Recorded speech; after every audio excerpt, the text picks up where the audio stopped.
Hello, नमस्कार and जय हिंद साथियों। मेरा नाम वैभव कुमार झा है और मेरे चैनल पर आपका स्वागत है।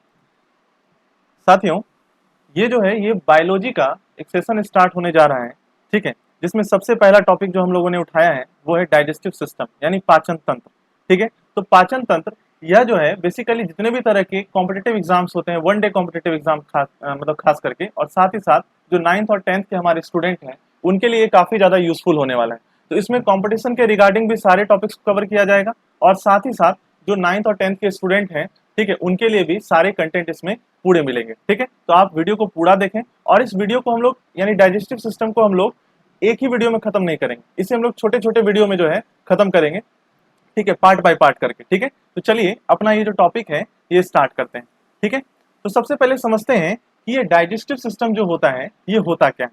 ठीक है, तो समझिएगा बात कि वैसे अंग जो बेसिकली क्या होता है भोजन को पचाने में सहायक होते हैं। ठीक है, वैसे अंग जो भोजन को पचाने में क्या होते हैं, सहायक होते हैं, यानी कि जो क्या करते हैं, वैसे अंग क्या करते हैं जो फूड को डाइजेस्ट करते हैं। ठीक है, वैसे अंग जो फूड को क्या करते हैं, डाइजेस्ट करते हैं, पचाते हैं। ठीक है, फूड को पचाते हैं, डाइजेस्ट करते हैं। ऐसे ही अंग को या अंगों के समूह को हम लोग डाइजेस्टिव सिस्टम कहते हैं। बात समझ में आ गई? तो आखिर भोजन को पचाना क्यों आवश्यक है, इस बात को भी जानना पड़ेगा। तो देखिए, बॉडी जो होता है, ठीक है, हमारा जो बॉडी है, हमारा जो शरीर है, ठीक है, हमारे शरीर को हमेशा कोई ना कोई वर्क करना पड़ता है और प्रॉपर वे में वर्क करना पड़ता है। ठीक है, यानी हमारा बॉडी क्या होता है, हमेशा प्रॉपर वर्क करना चाहता है। ठीक है, लेकिन इस प्रॉपर वर्क करने के लिए, बॉडी को प्रॉपर वर्क करने के लिए बॉडी को एनर्जी की जरूरत पड़ती है। ठीक है, बॉडी को किसकी जरूरत पड़ती है, एनर्जी की जरूरत पड़ती है। लेकिन ये एनर्जी यूं ही इसे ऐसे ही नहीं मिल जाता है। ठीक है, सबसे पहले क्या होता है कि हम लोगों को एनर्जी लेने के लिए हम लोगों को भोजन करना पड़ता है, यानी कि फूड खाना पड़ता है, भोजन खाना पड़ता है। लेकिन ये जो भोजन होता है ये बिल्कुल एक सरल फॉर्म में, सिंपलेस्ट फॉर्म में नहीं होता है। ये जो फूड होता है ये काफी कॉम्प्लेक्स फॉर्म में होता है, जटिल फॉर्म में होता है, जिसे हम लोग क्या करते हैं, खाते हैं। समझ गए? जटिल फॉर्म से कहने का मतलब है कि जैसे मान लीजिए कि हम लोग क्या किए, चावल खाएं, तो चावल से हमें किसकी प्राप्ति होती है, कौन से न्यूट्रिएंट्स की प्राप्ति होती है, तो कार्बोहाइड्रेट की प्राप्ति होती है। लेकिन कार्बोहाइड्रेट को हमारा शरीर डायरेक्ट यूज नहीं कर पाता। पहले कार्बोहाइड्रेट जो होता है वो अपघटित होता है किसमें, ग्लूकोज में। उसके बाद हमारा जो शरीर है उस ग्लूकोज से फिर एनर्जी, ठीक है, ग्लूकोज से जो है फिर एनर्जी की प्राप्ति करता है। तो समझ में आ गया आप लोगों को कि जो फूड होता है, फूड जो हम लोग खाते हैं वो हमेशा कॉम्प्लेक्स फॉर्म में रहता है। तो क्या होता है, कॉम्प्लेक्स फॉर्म में रहता है, और खास करके कुछ फूड होते हैं जो वाटर सॉल्युबल होते हैं और कुछ फूड जो होते हैं वो वाटर इनसॉल्युबल होते हैं। मतलब कुछ फूड तो वाटर में घुल जाते हैं, कुछ फूड वाटर में नहीं घुलते हैं। ठीक है, तो इन फूड का क्या होता है, इन फूड का हमारा बॉडी क्या करता है, एब्जॉर्प्शन करता है।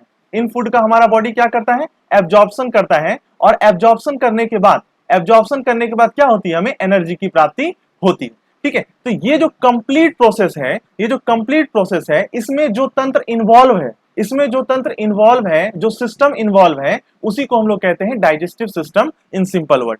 ठीक है, तो अगर मान लीजिए कि कहा जाए कि डाइजेशन क्या होता है, ठीक है, व्हाट इज डाइजेशन, अगर ये कहा जाए कि डाइजेशन क्या होता है, तो आप सिंपल वे में कह सकते हैं कि break down of complex food into small parts, है ना। यानी कि जो फूड के कॉम्प्लेक्स फॉर्म होते हैं, जो वो स्मॉल पार्ट्स में टूटता है, जैसे कार्बोहाइड्रेट आपका टूट गया किसमें, ग्लूकोज में, प्रोटीन आपका टूट गया अमीनो एसिड में। बात समझ में आ रही है? तो ये जो फूड जब कॉम्प्लेक्स फॉर्म से क्या होते हैं, सिंपलर फॉर्म में टूटते हैं, तो इसे ही हम लोग क्या कहते हैं, डाइजेशन कहते हैं। लेकिन इस फूड को कॉम्प्लेक्स फॉर्म से सिंपलर फॉर्म में टूटने के लिए नेचर ने हमें एक सिस्टम प्रोवाइड किया हुआ है, and that system is known as digestive system. उसी सिस्टम को हम लोग क्या कहते हैं, डाइजेस्टिव सिस्टम कहते हैं इन सिंपल वे। बात समझ में आ गया? लेकिन अपना जो ये डाइजेस्टिव सिस्टम है ये ऐसे ही नहीं है। ठीक है, अगर पूरे डाइजेस्टिव सिस्टम को हम लोग देखेंगे तो अपना जो ये डाइजेस्टिव सिस्टम है ये बेसिकली दो भाग में, ठीक है, जस्ट एक मिनट, ये जो आपका डाइजेस्टिव सिस्टम है इसको आप दो भाग में क्लासिफाई करके पढ़ सकते हैं। इन डाइजेस्टिव सिस्टम को आप दो भाग में क्लासिफाई करके पढ़ सकते हैं। ठीक है, वो दो भाग कौन कौन से हैं, वो दो भाग कौन कौन से हैं? ठीक है, सबसे पहला है वो आपका एलिमेंट्री कैनाल। ठीक है, सबसे पहला क्या है आपका, है एलिमेंट्री कैनाल। ठीक है, एलिमेंट्री कैनाल, जिसको हम लोग हिंदी में कहते हैं आहार नाल। ठीक है, जिसको हम लोग हिंदी में क्या कहते हैं, आहार नाल कहते हैं। ठीक है, जिसको हम लोग हिंदी में कहते हैं आहार नाल। और जो दूसरा पार्ट होता है वो होता है associative digestive gland. Associative digestive gland.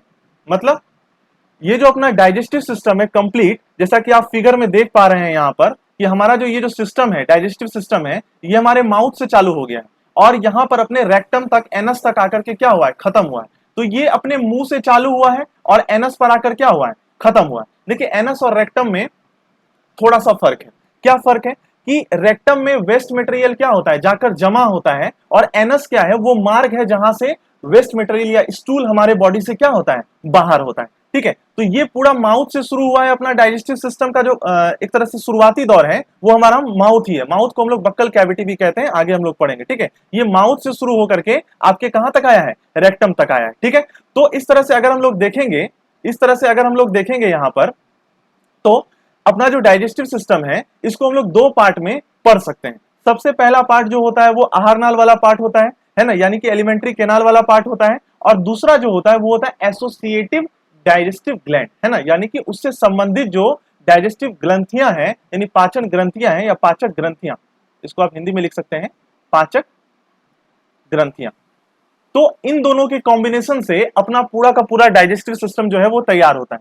अब एलिमेंट्री कैनाल की अगर हम लोग बात करेंगे, आहार नाल की अगर हम लोग बात करेंगे, तो पूरे के पूरे अगर आहार नाल की लंबाई देखी जाए, पूरे की पूरे आहार नाल की अगर लंबाई देखी जाए तो लगभग अगर कहा जाए तो 8 से 10 मीटर होती है, या फिर इसको फीट में कहा जाए तो 32 फीट लंबा होता है। यानी जो अपना ये आहार नाल मुंह से शुरू होता है, ठीक है, अपना जो आहार नाल ये मुंह से शुरू होता है, ये मुंह से शुरू होकर जो रेक्टम तक, एनस तक खत्म होता है, यहां तक की टोटल लंबाई कितनी होती है, 32 फीट होती है। ये ध्यान रखिएगा, या फिर 8 से 10 मीटर की होती है। ठीक है, 8 से 10 मीटर की होती है, इसे आपको ध्यान में रखना है। ठीक है, तो चलिए स्टार्ट करते हैं। तो एलिमेंट्री कैनाल जो है आपका, एलिमेंट्री कैनाल और एसोसिएटिव डाइजेस्टिव ग्लैंड, इससे मिलकर के आपका क्या होता है, पूरा का पूरा डाइजेस्टिव सिस्टम तैयार होता है। और एलिमेंट्री कैनाल की जो कुल लंबाई होती है वो होती है आपकी कितनी, 32 फीट। ये बात आपको याद रखना है। तो एलिमेंट्री कैनाल में आखिर कौन कौन से इंपॉर्टेंट हिस्से हैं जिन्हें हमें जानना है। ठीक है, सबसे पहला जो हिस्सा है वो है अपना बक्कल कैविटी। ठीक है, सबसे पहला जो हिस्सा है वो है अपना बक्कल कैविटी, या फिर इसको कहा जाता है, ठीक है, माउथ कैविटी। ठीक है, या फिर इसको क्या कहा जाता है, माउथ कैविटी। हिंदी में इसे कहा जाता है मुख गुहा। ठीक है, हिंदी में से क्या कहा जाता है, हिंदी में से कहा जाता है मुख गुहा। ठीक है, जो दूसरा पार्ट है, दूसरा पार्ट है उसको हम लोग कहते हैं ईसोफेगस। अभी हम फिगर में आपको दिखा देंगे। ठीक है, उसे हम लोग कहते हैं ईसोफेगस। एलिमेंट्री कैनाल का दूसरा पार्ट है वो है ईसोफेगस, इसको हम लोग कहते हैं ग्रास नली। ठीक है, इसको हम लोग हिंदी में कहते हैं ग्रास नली। ठीक है, तीसरा जो इंपॉर्टेंट पार्ट है वो है आपका स्टोमक। वो आपका क्या है, स्टोमक, जिसको हम लोग कहते हैं आमाशय, जिसको हम लोग क्या कहते हैं हिंदी में, आमाशय। ठीक है, और जो तीसरा चौथा पार्ट है अपना, ठीक है, वो है आपका इंटेस्टाइन। वो आपका क्या है, इंटेस्टाइन। ठीक है, वो आपका क्या है, इंटेस्टाइन। और इंटेस्टाइन भी दो तरह के होते हैं।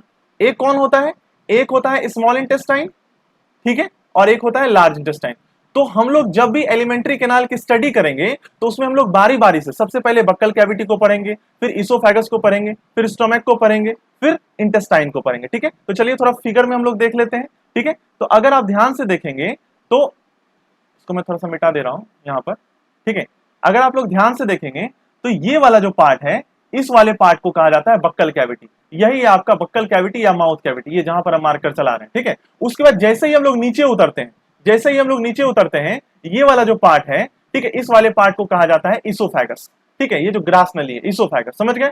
और हम लोग नीचे उतरेंगे, ठीक है, और हम लोग नीचे उतरेंगे तो उसके नीचे आ जाएगा अपना ये वाला पार्ट, स्मॉल इंटेस्टाइन। ठीक है, और ये जो बाहर वाला पार्ट है, इस बाहर वाले पार्ट को हम लोग कहते हैं लार्ज इंटेस्टाइन। ठीक है, तो हम लोग बारी बारी से पढ़ेंगे। सबसे पहले हम लोग स्टार्टिंग में किसको पढ़ लेंगे, पूरे के पूरे बक्कल कैविटी को पढ़ लेंगे। तो बक्कल कैविटी में हम लोग किस किस चीज के बारे में जानेंगे, जब हम लोग बक्कल कैविटी पढ़ेंगे तो हम लोग इसमें जानेंगे कि हमारे टीथ का क्या कार्य होता है, हमारे टंग का क्या कार्य होता है, हमारे सैलिवरी ग्लैंड का क्या कार्य होता है। ठीक है, इन सभी चीजों को जानेंगे। फिर इसोफेगस, फिर स्टोमक, फिर इंटेस्टाइन। चलिए ठीक है, तो डाइजेस्टिव सिस्टम का पहला पार्ट हमने समझा एलिमेंट्री कैनाल, इसके जो संबंधित पार्ट है वो बक्कल कैविटी, इसोफेगस, स्टोमक और इंटेस्टाइन है। ठीक है, उसके बाद अगला आता है associative digestive gland. Associative digestive gland का काम क्या होता है, देखिए जब देखिए पाचन की क्रिया हमारे इन सभी एलिमेंट्री कैनाल से होते हुए जाती है तो बीच बीच में इनका जो भेंट घाट है वो किससे होता है, वो डाइजेस्टिव जूस और एंजाइम से होता है। तो ये जो डाइजेस्टिव जूस और एंजाइम जो सेक्रेट करने का काम करता है वो कुछ ग्लैंड्स करती है। ग्लैंड्स क्या होती है, एक तरह से आप समझ लीजिए कोशिकाओं का समूह होता है जो स्पेशल टाइप के हार्मोन्स और लिक्विड को क्या करती है, स्रावित करती है, जो भोजन को पचाने में क्या करती है, सहायता करती है। ठीक है, और इन ग्लैंड्स में जो इंपॉर्टेंट ग्लैंड्स हैं जिन्हें हमें पढ़ना है वो है आपका लीवर। ठीक है, वो है आपका लीवर, और है वो आपका पेनक्रियास, ठीक है। उसके बाद है आपका सैलिवरी ग्लैंड, उसके बाद आपका क्या है, सैलिवरी ग्लैंड। तो अगर आप देखेंगे ध्यान से अपने माउथ कैविटी को, अपने माउथ कैविटी को, तो माउथ कैविटी पर ही क्या होता है, ठीक है, माउथ कैविटी पर ही जो है, देखिए मैं आपको दिखा देता हूं थोड़ा हाईलाइट करके, पेन थोड़ा मिलने में मुश्किल हो जाता है, ठीक है। ये आपका माउथ कैविटी है, ठीक है, ये आपका माउथ कैविटी है। माउथ कैविटी के इसी वाले हिस्से में यहां पर सैलिवरी ग्लैंड पाया जाता है। तो हम लोग क्या करेंगे, पार्ट बाय पार्ट पढ़ेंगे। सबसे पहले माउथ कैविटी वाले के सारे हिस्से को पढ़ जाएंगे, यानी यहां तक के हिस्से को पढ़ जाएंगे। तो यहां तक के हिस्से में हमको क्या क्या मिल जाएगा, यहां तक के हिस्से में हमको टीथ मिल जाएगा, ठीक है, यानी कि बक्कल कैविटी में हमको टीथ मिल जाएगा। बक्कल कैविटी में ही हमको क्या मिल जाएगा, सैलिवरी ग्लैंड मिल जाएगा, ठीक है। बक्कल कैविटी में हमको क्या मिल जाएगा, सैलिवरी ग्लैंड मिल जाएगा। बक्कल कैविटी में ही हमको यहाँ पर टंग मिल जाएगा, ठीक है, ठीक है, फिर लिप्स मिल जाएगा, ठीक है। तो ये सारे जो पार्ट्स होते हैं जो हमारे मुंह में पाए जाते हैं, इनका पाचन में क्या योगदान होता है, इन सभी को हम लोग पहले पढ़ लेंगे, फिर नीचे उतरेंगे, ठीक है, फिर नीचे ससरते हुए जाएंगे और पढ़ते हुए चले जाएंगे, ठीक है। चलिए तो स्टार्ट करते हैं अपना बक्कल कैविटी, ठीक है, स्टार्ट करते हैं अपना क्या, बक्कल कैविटी। बक्कल कैविटी क्या होता है, ठीक है। देखिए अगर आप ध्यान से देखेंगे, मैं आपके लिए एक फिगर बना दे रहा हूं,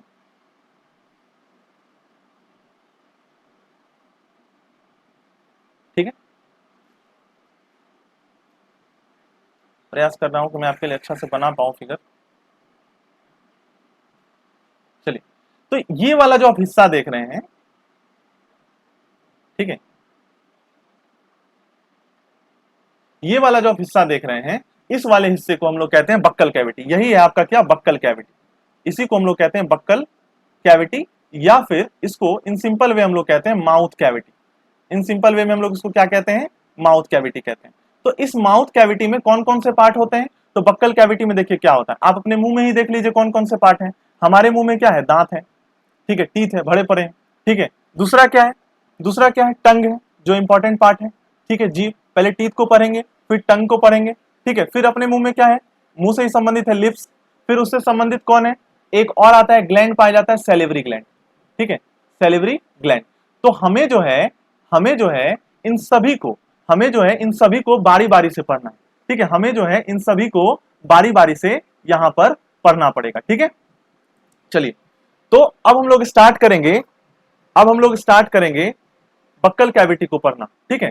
अब हम लोग स्टार्ट करेंगे बक्कल कैविटी को पढ़ना थोड़ा डिटेल्ड वे में, ठीक है। तो हम अब बता दिए कि आपको यहाँ जो है कौन कौन से पार्ट्स पाए जाते हैं मुंह में, ठीक है। अब बक्कल कैविटी की अगर विशेषता देखेंगे तो ये हो सकता है कि जो बक्कल कैविटी होता है, ठीक है, जो बक्कल कैविटी होता है, बक्कल कैविटी एक तरह से कहा जाए कि पाचन तंत्र का ऊपरी भाग है। ये बक्कल कैविटी क्या है, पाचन तंत्र का ऊपरी भाग है, यानी पाचन की क्रिया क्या होती है, यहीं से शुरू होती है, ठीक है। यानी ये क्या होता है, ये आपका पाचन तंत्र का, पाचन तंत्र का ऊपरी भाग है, पाचन तंत्र का ऊपरी भाग है, यानी पाचन की जो क्रिया होती है वो यहीं से शुरू होती है, ठीक है। तो पाचन की क्रिया यहाँ किस तरह से शुरू होती है, देखिए जब हम क्या करते हैं, सबसे पहले जब हम खाना खाते हैं, हम जब खाना खा रहे होते हैं तो खाना जैसे ही मुंह में डालते हैं उसके बाद धड़ाधड़ हमारे मुंह में क्या होता है, लार का सेक्रेशन हो जाता है। लार कहां पर पाया जाता है, यहां पर है लार ग्रंथि, इस जगह पर पाया जाता है लार ग्रंथि, इसको कहते हैं हम लोग सैलिवरी ग्लैंड, इसको हम लोग कहते हैं सैलिवरी ग्लैंड।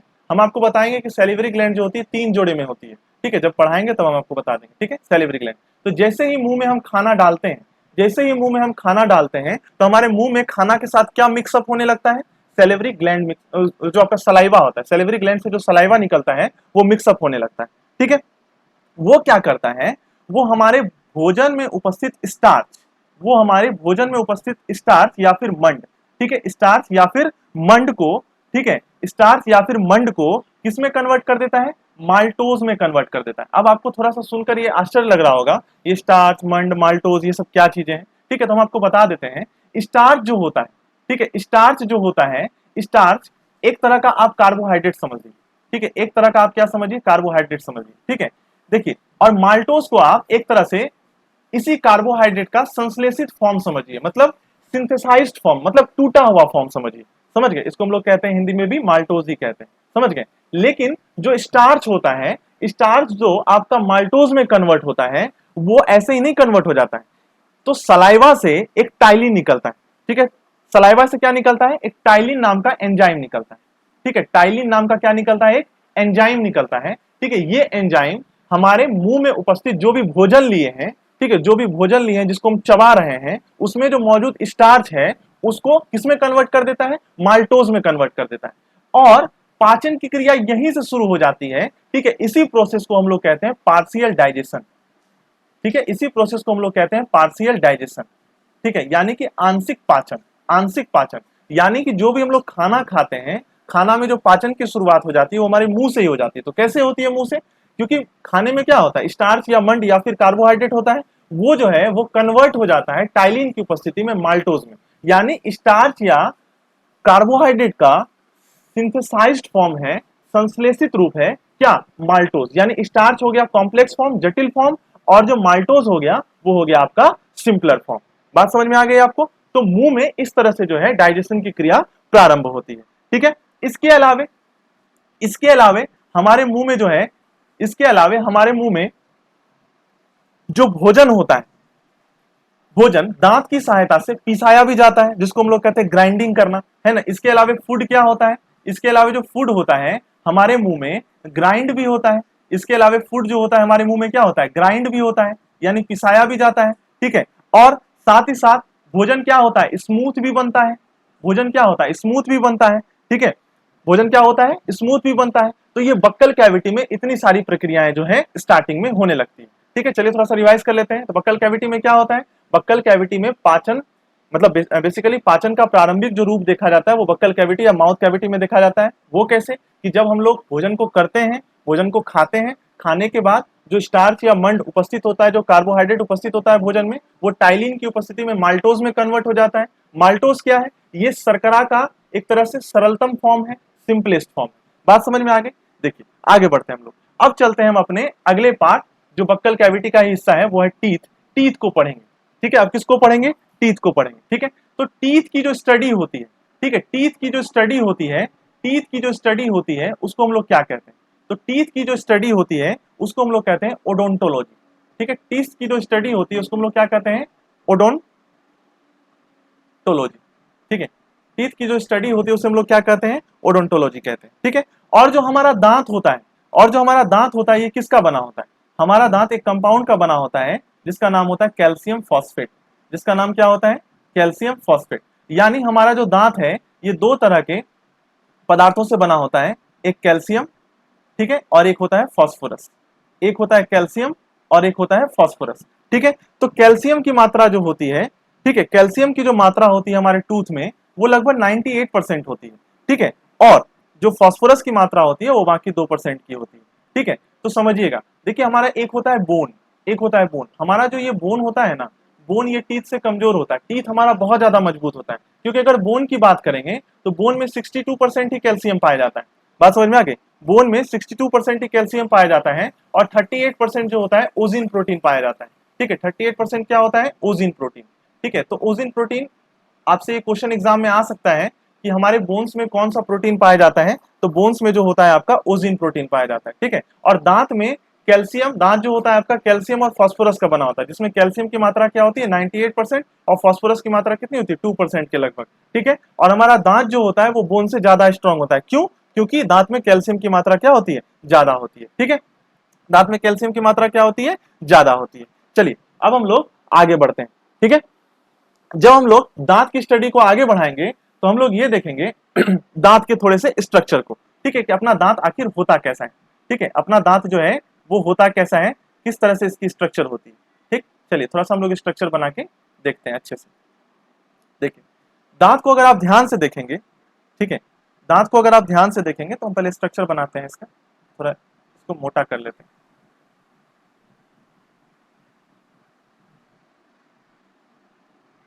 देखिए हम कोशिश कर रहे हैं कि दांत की तरह ही लगे, ठीक है। ये मान लीजिए ऐसा है, ठीक है। इसके अंदर ये वाला पार्ट ऐसे आता है, सभी का हम नाम आपको बताएंगे अभी, ठीक है। हम चाहते तो फिगर भी दे सकते थे, लेकिन जो बच्चे एकेडमिक हैं जिनको फिगर बनाना है तो वो फिगर देख के अगर बनाएंगे तो उनको काफी ज्यादा सुविधा हो, ठीक है। थोड़ा हम कलर को चेंज कर लेते हैं यहाँ, ये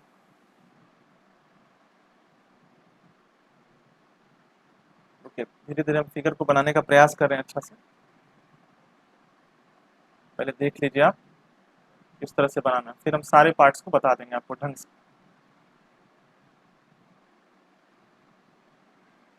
ठीक है, चलिए, ये अपना मान लीजिए लगभग दांत है। ठीक है, ये दांत, थोड़ा सा कलर हम चेंज किए, कारण था, तो हम बता देंगे आपको कि हम कलर इसका क्यों चेंज किए हैं। ठीक है, तो देखिए, दांत का जो सबसे ऊपरी पार्ट होता है, ठीक है, दांत का जो सबसे ऊपरी पार्ट होता है, ठीक है, इस ऊपरी पार्ट को जो व्हाइट वाला आप देखते हैं, ठीक है, इसको कहा जाता है इनेमल। इसको क्या कहा जाता है? इसको इनेमल कहा जाता है। ठीक है, ये इनेमल जो होता है, ये हमारे बॉडी का सबसे हार्डेस्ट एंड ब्राइटेस्ट पार्ट है।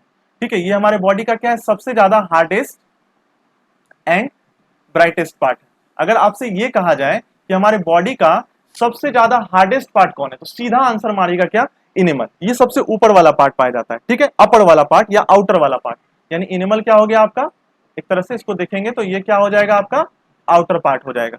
ठीक है, उसके बाद ये जो आप नीचे में हिस्सा देख रहे हैं, इसको कहा जाता है डेंटाइन। इसको क्या कहा जाता है?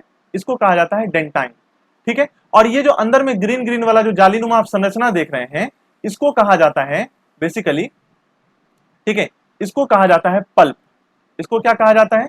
इसको कहा जाता है पल्प।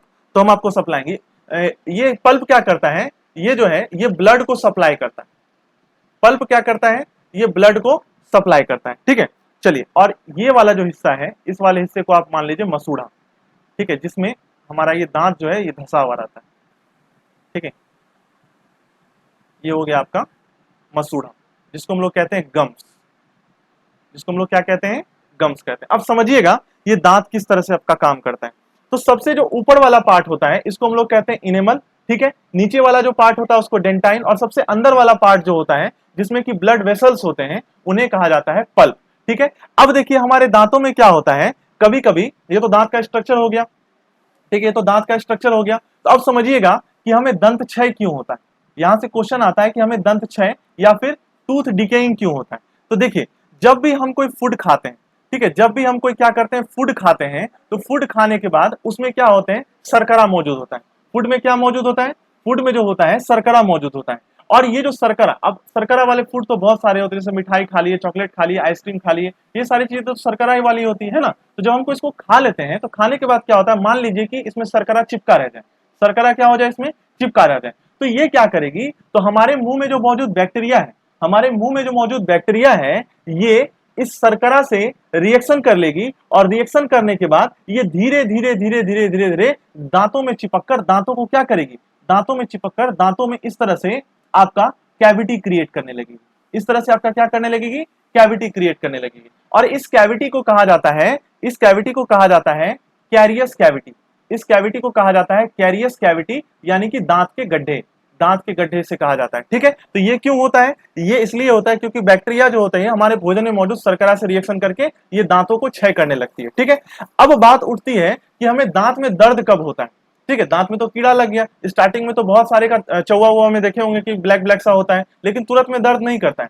दर्द हमें तब करने लगता है जब ये जर्म्स दांत को खत्म करते हुए आगे बढ़ते हैं, और इनका कनेक्शन हमारे पल्प से हो जाता है। इनका कनेक्शन किससे हो जाता है? हमारा पल्प से हो जाता है। तो जब ये जो जर्म होते हैं, जब ये जर्म हमारे पल्प को डिस्ट्रॉय करने लगते हैं, जिसमें कि ब्लड वेसल्स होते हैं, तब हमें संवेदना उत्पन्न होती है कि हमें दर्द हो रहा है, क्योंकि दांतों में संवेदना उत्पन्न करने वाले जो आपके नर्व सेल हैं वो तो पाए नहीं जाते हैं। ठीक है, तो हमारे दांतों में, दांतों के अंदर जो ये पल्प होता है, पल्प में क्या होता है, आपके जो सेल्स होते हैं वो संवेदना उत्पन्न करते हैं वाया ब्रेन, यानी ब्रेन आपको सिग्नल देता है कि आपके पल्प को कोई डिस्ट्रॉय कर रहा है। तो वो डिस्ट्रॉय कौन कर रहा है? वो डिस्ट्रॉय कर रहा होता है जर्म्स। वो डिस्ट्रॉय कौन कर रहा होता है? जर्म्स डिस्ट्रॉय कर रहा होता है। तो जब आपका जर्म्स इस पल्प को डिस्ट्रॉय करने लगे, तभी आपका दांत में क्या हो जाता है? दर्द शुरू हो जाता है। समझ गए? तभी आपके दांत में क्या हो जाता है? दर्द शुरू हो जाता है। और जब मान लीजिए कि दांत को पूरी तरह से ये क्या करे, ये जर्म्स क्या करे, एक तरह से कैरियस कैविटी हर जगह क्रिएट कर देता है, तभी आपका दांत जो है टूटने लगता है, टीथ का ब्रेक डाउन होने लगता है। समझ गए? टीथ का क्या होने लगता है? ब्रेक डाउन होने लगता है। तो ये है अपना क्या? दंत क्षय। तो हम लोग जो है दंत क्षय को ऐसे समझ सकते हैं। ठीक है, दंत क्षय को हम लोग ऐसे समझ सकते हैं। चलिए, अब हम लोग आगे बढ़ते हैं। ठीक है, इसको हम थोड़ा सा इरेज कर देते हैं, एक मिनट, इसको थोड़ा सा मुझे इरेज करना पड़ेगा, जस्ट। आज हम लोग कम से कम टीथ को खत्म कर लेंगे, ये तो दंत क्षय के विषय में आपको हम बता दिए दांत में, ठीक है। अभी हम आपको बताएंगे टाइप्स ऑफ टीथ, ठीक है, कि टीथ हमारे कितने प्रकार के होते हैं। क्योंकि मुख गुहा में शुरू किए तो टीथ तक आए, तो टीथ की सभी चीजों को तो पढ़ना पड़ेगा, ठीक है। तो चलिए समझते हैं हम लोग अब टीथ। टीथ जो होते हैं ये कितने प्रकार के होते हैं। तो हमारे जो दांत होते हैं, हमारे जो टीथ होते हैं वो बेसिकली 4 प्रकार के होते हैं। टीथ कितने प्रकार के होते हैं बताइएगा। टीथ बेसिकली 4 प्रकार के होते हैं। कौन कौन से, ठीक है, कौन कौन से टीथ होते हैं आपको स्ट्रक्चर में समझा देंगे और डेंटल फार्मूला भी बता देंगे, ठीक है। तब इस वीडियो को एंड कर देंगे, अगले दिन हम लोग फिर टीथ के आगे पढ़ेंगे, ठीक है। तो टीथ जो होते हैं अपने बेसिकली 4 प्रकार के होते हैं। कौन कौन, एक होता है इंसाइजर, ठीक है, एक होता है इंसाइजर जिसको हम लोग कहते हैं हिंदी में कृतंक, जिसको हम लोग क्या कहते हैं, कृतंक, ठीक है। एक होता है इंसाइजर, दूसरा होता है आपका केनाइन, दूसरा होता है क्या आपका केनाइन। केनाइन को हम लोग कहते हैं हिंदी में रदनक, क्या कहते हैं, रदनक, ठीक है। तीसरा जो होता है वो होता है अपना प्रीमोलर, क्या होता है, प्रीमोलर, ठीक है। प्रीमोलर को हम लोग कहते हैं अग्र चर्वनक, ठीक है, क्या कहते हैं, अग्र चर्वनक, ठीक है।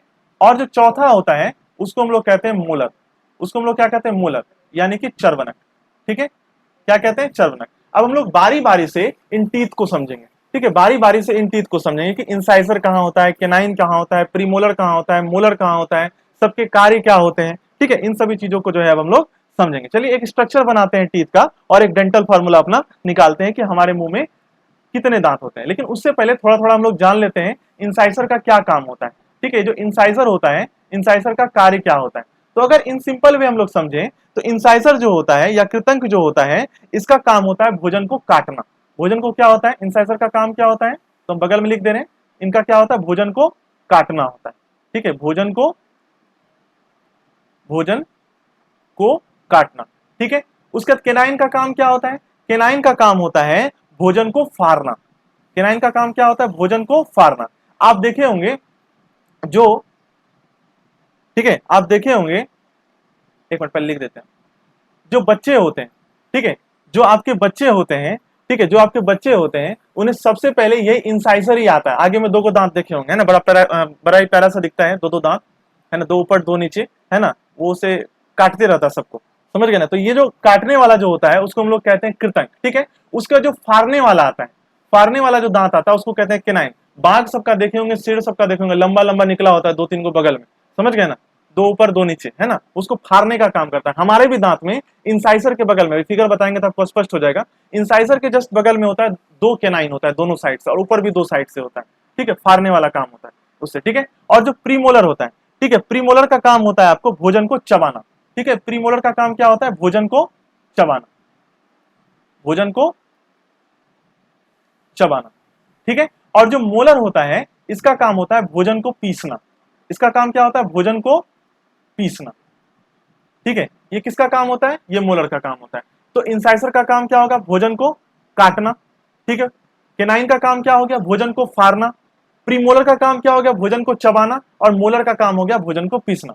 चलिए एक पते की बात हम आपको बता देते हैं, जो बच्चे होते हैं, बच्चे में ये प्रीमोलर नहीं पाया जाता है, यानी जो चिल्ड्रेन होते हैं, जो चाइल्ड होते हैं, यानी लगभग 12 साल की उम्र तक में, उनमें प्रीमोलर जो होता है ये अनुपस्थित होता है, ठीक है, प्रीमोलर उसमें प्रेजेंट नहीं होता है, ठीक है, देखे होंगे बाद में आता है। और हम लोगों में भी जो मोलर होता है वो एक मोलर नहीं होता। अभी जस्ट स्ट्रक्चर में हम आपको समझाते हैं कि अपना दांत जो है वो कैसा होता है, ठीक है। चलिए हम इसका एक छोटा सा साधारण सा स्ट्रक्चर बनाते हैं। चलिए दांत का देखिए, छोटा सा एक साधारण सा स्ट्रक्चर बनाते हैं, समझने का प्रयास कीजिएगा दांत को, हमारे मुंह में कितने कितने दांत होते हैं। देखिए इस तरह से अगर हम लोग गौर करेंगे तो आगे से अपने पास, ये एडल्ट में बना रहे हैं हम, ठीक है, एडल्ट में, बच्चों का नहीं है, बच्चों का हम बता देंगे क्या होता है डेंटल फॉर्मूला। ये आगे में जो होते हैं ये इंसाइजर होते हैं, 4 4 नीचे होते हैं और 4 ऊपर होते हैं, अभी हम समझाते हैं आपको, ठीक है।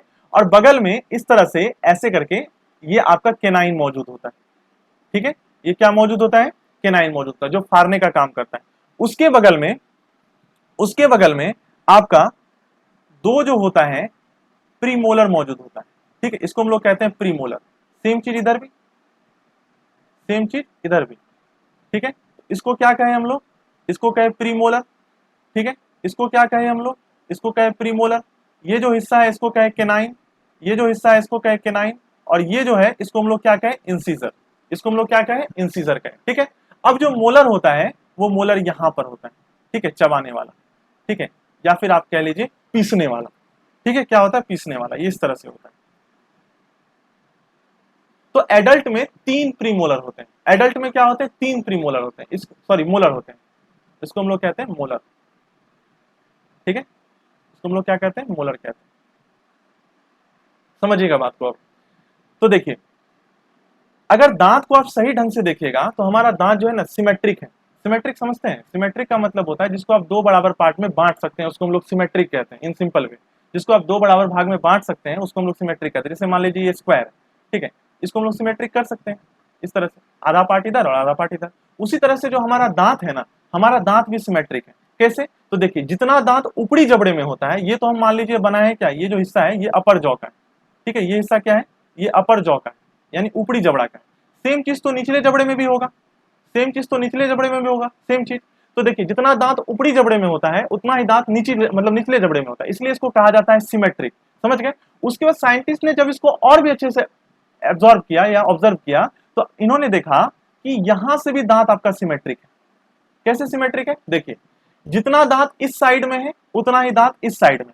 तो वैज्ञानिकों ने कहा कि क्यों ना हम इधर के ही दांत को काउंट कर लेते हैं और इधर के दांत को डबल कर देंगे तो इधर का दांत हो जाएगा, फिर इन दोनों के दांत को डबल कर देंगे, दोनों साइड के दांत को डबल कर देंगे तो वो पूरा दांत आ जाएगा मेरे मुंह का, है ना। टोटल दांत कितना होता है मुंह में, 32 दांत होता है, ठीक है। तो इन्हीं 32 दांत का लेखा जोखा अभी हम आपको बताने के लिए जा रहे हैं, ठीक है। तो चलिए, अगर हम एक साइड से देखेंगे तो जो इंसाइजर है, ये जो इंसाइजर है, इंसाइजर की संख्या कितनी हो गई, इंसाइजर की संख्या हो गई टोटल 2। इंसाइजर की संख्या कितनी हो गई टोटल, 2 हो गई, ठीक है। इंसाइजर की संख्या कितनी हो गई टोटल, 2 हो गई, ठीक है। उसके बाद जो आपके केनाइन है, केनाइन की संख्या कितनी हो गई बताइए, केनाइन की संख्या हो गई 1। केनाइन की संख्या कितनी हो गई, 1 हो गई, ठीक है। केनाइन की संख्या कितनी हो गई, 1 हो गई। और जो प्रीमोलर है, और जो प्रीमोलर है, प्रीमोलर की संख्या कितनी हो गई, प्रीमोलर की संख्या हो गई यहां पर 2, ठीक है। प्रीमोलर की संख्या कितनी हो गई, 2। और जो ये मोलर है, इस मोलर की संख्या कितनी हो गई, 3। इस मोलर की संख्या कितनी हो गई आपकी, 3। तो अगर आप एक साइड से देखेंगे, अगर आप एक साइड से देखेंगे दांतों की संख्या तो हो जाएगा 2 1 2 3।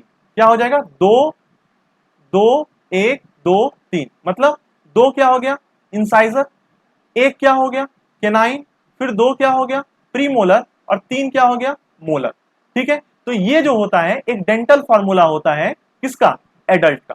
डेंटल फॉर्मूला किसका होता है, एडल्ट का, ठीक है। Dental formula of adult.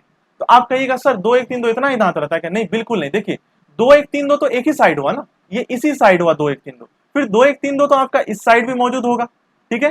2 1 3 2 तो इस साइड भी मौजूद होगा, देख लीजिए ना करके, इधर देखिए 2, फिर केनाइन 1, फिर ये 2, फिर ये 3, ठीक है, 3 कर दीजिए इसको, ठीक है। 2 1 2 3 या फिर 2 1 3 2 जो भी कहिए आप, लेकिन लगातार अगर लिखेंगे तो IC PR और M करके लिखिएगा तो 2 1 2 3 बनेगा आपका, ठीक है। तो ध्यान दीजिएगा, तो 2 1 2 3, ठीक है, 2 1 2 3, इसको जब आप, ये तो अपर जॉ की बात कर रहे हैं, किसकी बात कर रहे हैं, तो ये अपर जॉ की बात कर रहे हैं, ठीक है, अपर जॉ की बात कर रहे हैं। तो एक साइड में कितना है 2 1 2 3, तो इसको जोड़िएगा तो 3 2 5 1 6 2 8, 8 हो गया, 8 8 को डबल कीजिएगा तो कितना हो गया 16, ठीक है। तो ऊपरी जॉ में टोटल कितना दांत हो गया 16, फिर नीचे उतना ही होगा 2 1 2 3, ठीक है। इसको भी आप क्या कीजिएगा डबल कीजिएगा तो ये कितना हो जाएगा 16, तो 16 ऊपरी जॉ में और 16 निचली जॉ में, तो टोटल कितना दांत हो गया आपके पास 32 दांत हो गया, ठीक है। टोटल कितना दांत हो गया आपके पास 32 दांत हो गया। तो ये जो है आपका डेंटल फॉर्मूला होता है, ठीक है, किसका, एडल्ट का। डेंटल फॉर्मूला होता है किसका, एडल्ट का। अब आपको सिंपल वे में समझना है यहां पर, ठीक है, अब आपको सिंपल वे में समझना है यहां पर कि चाइल्ड में, ठीक है, आखिर चाइल्ड में जो होता है, चाइल्ड में कैसे होता है। तो देखिए हम आपको क्या बताएं शुरू में हम आपको ये बता दिए कि जो चाइल्ड होते हैं, जो चाइल्ड होते हैं, चाइल्ड में प्री मोलर प्रेजेंट नहीं होते हैं, ठीक है। चाइल्ड में जो होते हैं प्री मोलर प्रेजेंट नहीं होते हैं, ठीक है। चाइल्ड में क्या होते हैं, प्री मोलर प्रेजेंट नहीं होते, नहीं अग्र चर्वनक जो होते हैं वो प्रेजेंट नहीं होते हैं, ठीक है। तो प्रेजेंट नहीं होते तो उसका माइनस कर देंगे। तो हमारे पास क्या है बताइए, चाइल्ड में भी वही चीज, इंसाइजर, केनाइन, ठीक है, प्रीमोलर और एक मोलर होता है, इतना ही होता है ना जी, इसमें भी दांत तो इतना ही होगा। चलिए, तो चाइल्ड के ऊपरी जबड़े में कितना होगा, ऊपरी जबड़े में इंसाइजर तो 2 ही रहेगा मौजूद, केनाइन तो 1 ही मौजूद रहेगा। हम क्या बोले, प्रीमोलर, प्रीमोलर समझे ना, प्रीमोलर ये वाला, ठीक है, प्रीमोलर जो हो गया आपका ये वाला हो गया, ये वाला हो गया प्रीमोलर आपका। ठीक है, तो ये चिल्ड्रन में प्रेजेंट नहीं होता है, तो चिल्ड्रन में प्रेजेंट नहीं होता है तो उसमें नहीं लिखेंगे। ठीक है, 2 1 और इधर हो गया प्रीमोलर को 0 कर दीजिए। ठीक है, प्रीमोलर कितना कर दीजिए 0 और मोलर हो जाएगा आपका 2। यानी बच्चों में जो होता है एक मोलर प्रेजेंट नहीं होता, अभी हम बताते हैं क्यों। तो 2102, तो 2102 अपर जॉ में, ठीक है, और 2102 क्या हो जाएगा लोअर जॉ में। ठीक है, तो टोटल मिला करके आप अगर देखेंगे, ठीक है, तो ये डेंटल फॉर्मूला होता है किसका, ये डेंटल फॉर्मूला होता है आपका चिल्ड्रन का या चाइल्ड का होता है डेंटल फॉर्मूला। आपको एग्जाम में आएगा क्वेश्चन कि एडल्ट में डेंटल फॉर्मूला क्या होता है और चाइल्ड में डेंटल फॉर्मूला कितना होता है, तो डेंटल फॉर्मूला कितने दांत मौजूद हुए मुंह में ये आपको समझ में अच्छे से आ गया होगा। ठीक है, चलिए अब जो हम लोग आगे बढ़ते हैं।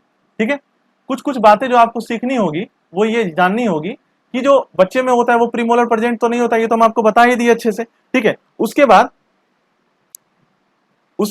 दो तीन चीजें और आप समझ लीजिए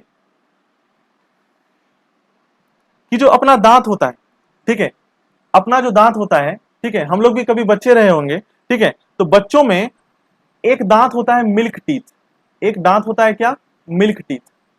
ठीक है, तो मिल्क टीथ की टोटल संख्या कितनी होती है 20। ठीक है, मिल्क टीथ की टोटल संख्या कितनी होती है 20, यानी 20 दांत बच्चों के दूध के दांत कहलाते हैं। ठीक है, अगर पूरे जीवन काल में हम लोग देखें, क्योंकि हम लोग भी तो कभी ना कभी बच्चे हुए ही होंगे, है ना, पूरे जीवन काल में अगर देखेंगे कि कौन टोटल कितना दांत आया, तो देखिए 32 दांत तो हमारे पास है ही शुरू से, उसमें से 20 दांत को और जोड़ दीजिए जो टूट गया था, टोटल 52 दांत। 52 दांत हमारे मुंह में पूरे जीवन काल में आते हैं।